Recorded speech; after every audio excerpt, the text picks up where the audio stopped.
আসসালামু আলাইকুম। ওয়ালাইকুম আসসালাম। কাকা কি করতেছেন? পাট ধুচ্ছি।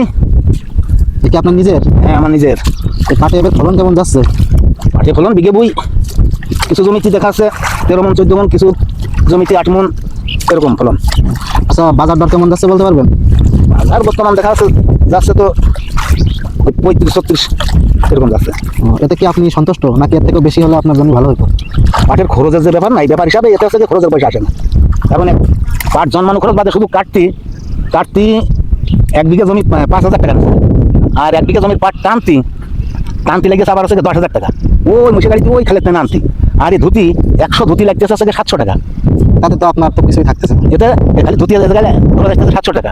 আর এইবার এর যে চাষ আছে, সেচ আছে, সার আছে, আগাছা পরিষ্কার আছে, সব মিলিয়ে এই পাটের মূল্য বর্তমান আমালে সর্বনিম্ন 5-এর উপরে থাকলে গৃহস্থের আসল হবে। 5-এর উপরে থাকলে মানে 5,000 টাকা মন হলেই 5,000 টাকা মনে হলে আপাতত আসলটা আসে, লাভ তো দূরের কথা বর্তমান আমালে। কারণ বর্তমান আমালে একটা জনের দাম কত, একবেলা কাজ করতেছে কয় টাকা নিচ্ছে, শুনে দেখেন কত নিচ্ছে। এই 100 ধুয়ে দেবে 700 টাকা।